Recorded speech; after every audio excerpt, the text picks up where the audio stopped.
Hello students, varying load पर ही based एक दूसरा न्यूमेरिकल प्रॉब्लम हम लोग सॉल्व करने जा रहे हैं।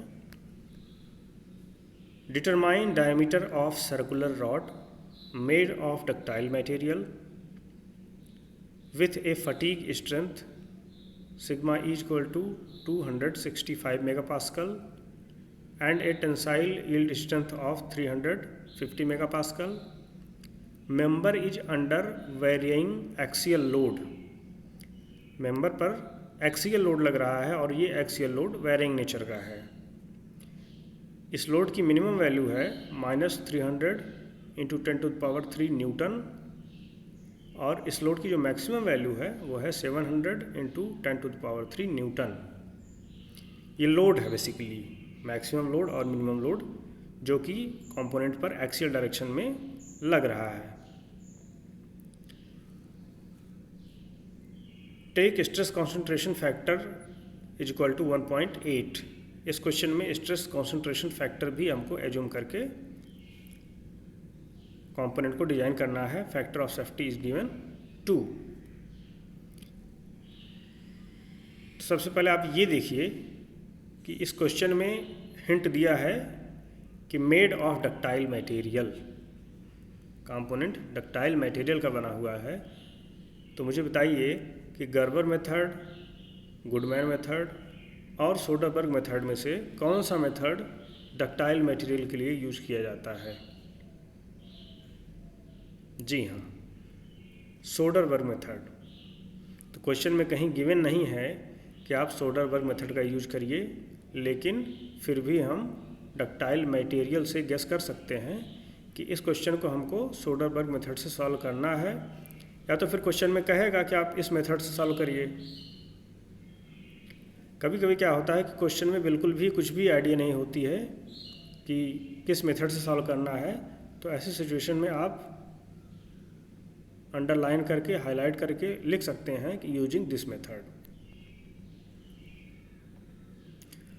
सबसे पहले गिवन डाटा नोट करेंगे। Sigma is equal to 265 megapascal, और मैंने आपको बताया था कि megapascal is equal to newton per millimetre square. Yield strength sigma Y is equal to 350 newton per millimetre square. Minimum load है -300 10⁻³ newton, maximum load +700 into 10⁻³ Newton.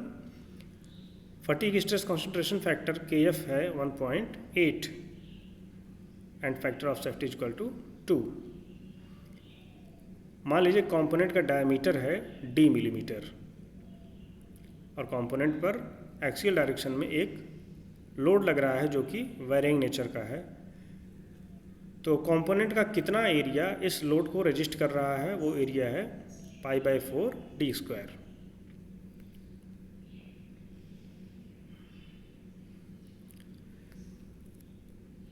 अब चूंकि हमको लोड गिवन है, मिनिमम लोड, मैक्सिमम लोड, तो हम पहले calculate करेंगे कि मीन और एवरेज लोड। यहाँ ध्यान देने की बात है कि ये लोड है, स्ट्रेस नहीं है। तो बाकी चीज़ें सेम है। मिनिमम मीन लोड क्या होगा?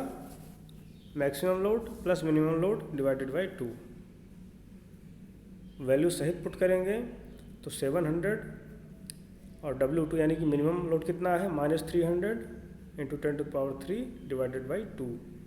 तो जो मीन लोड आएगा वो हो जाएगा 200 इंटू 10⁻³ न्यूटन। अब स्ट्रेस क्या होता है? Load divided by resisting area. तो अगर मीन लोड है 200 इंटू 10⁻³ न्यूटन, तो मीन स्ट्रेस कितना होगा? This load divided by cross sectional area of component, 200 into 10⁻³ divided by π/4d²। इसको सॉल्व करेंगे तो इक्वेशन नंबर 1 के फॉर्म में एक रिलेशन हमको मिलेगा। सिमिलरली वेरिएबल लोड कैलकुलेट करेंगे। वेरिएबल लोड क्या है? Maximum load minus minimum load divided by 2। Value सहित पुट करेंगे तो इसका आंसर आएगा 500 इंटू 10⁻³ न्यूटन। ये है वेरिएबल लोड। तो वेरिएबल स्ट्रेस क्या होगा? Variable load divided by cross sectional area. तो सिग्मा भी हो जाएगा 500 into 10⁻³ divided by pi by 4 D square.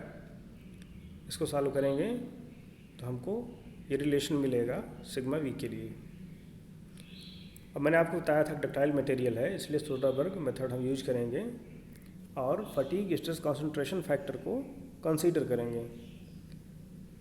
Soderbergh relation का फार्मूला है 1 on factor of safety equal to sigma M divided by sigma Y plus sigma V into K F divided by sigma ई।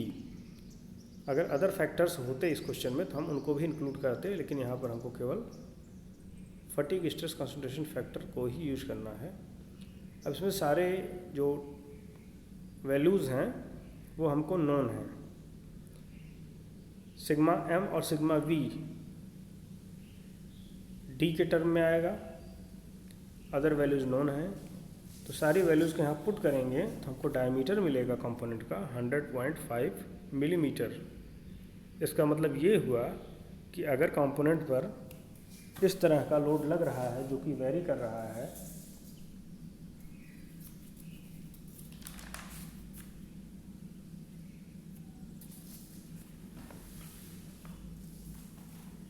तो उस component का diameter minimum इतना रखना ही पड़ेगा, otherwise component fail हो जाएगा।